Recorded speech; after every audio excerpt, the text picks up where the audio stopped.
Bienvenue sur InfoLive TV, voici l'actualité du jeudi 3 avril. Le numéro 2 du mouvement d'Al-Qaïda, l'Égyptien Ayman al-Zawahiri, a déclaré hier soir que son organisation allait frapper les Juifs en Israël et dans le monde entier. Répondant pendant près d'une heure et demie aux questions posées par les internautes sur un site internet proche du mouvement terroriste, Zawahiri a notamment promis, je cite, aux musulmans une expansion du djihad vers les États-Unis et Jérusalem. Tension toujours vive à la frontière nord, les forces de sécurité israéliennes ont été placées en état d'alerte suite au rapport faisant état d'une concentration de troupes syriennes près de la frontière avec le Liban et à un rappel des soldats réservistes par le régime de Damas. Le ministre de la Défense, Ehud Barak, a par ailleurs annulé son voyage en Allemagne prévu la semaine prochaine. De son côté, le vice-chef d'état-major de l'armée israélienne, le général Dan Harel, a mis en garde hier que toute attaque contre Israël entraînerait une réponse sévère et douloureuse.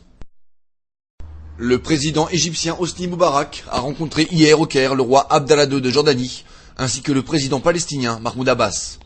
Les trois dirigeants ont notamment discuté des résultats de la récente visite de la secrétaire d'État américaine Condoleezza Rice dans la région, ainsi que du processus de paix entre Israéliens et Palestiniens.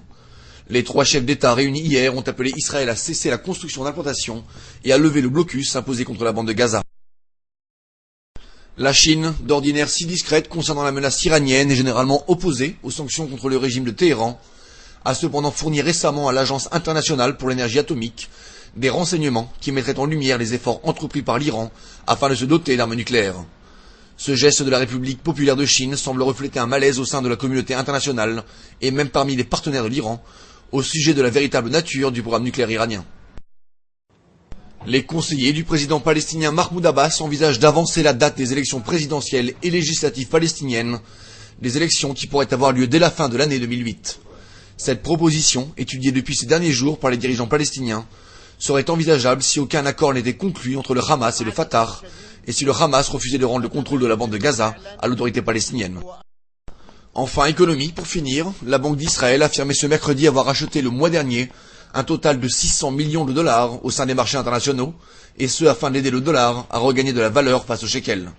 Les réserves israéliennes en monnaie étrangère s'élèvent donc à ce jour à 29,5 milliards de dollars. Merci de nous avoir suivis sur InfoLive TV. Très bonne journée à tous.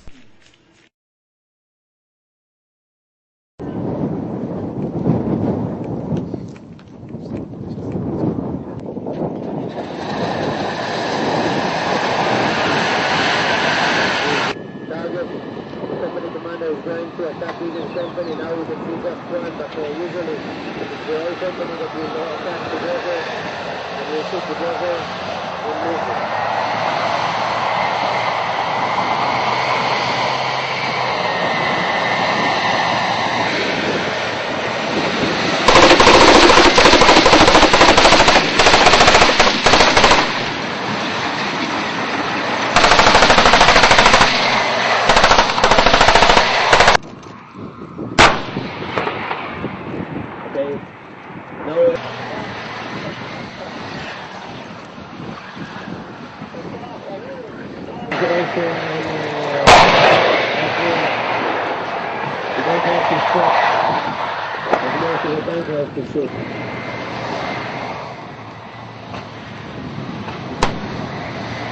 This is the lead shot going on there. I think we just prepare the guys.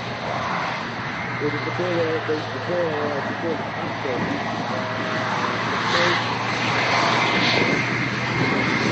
after.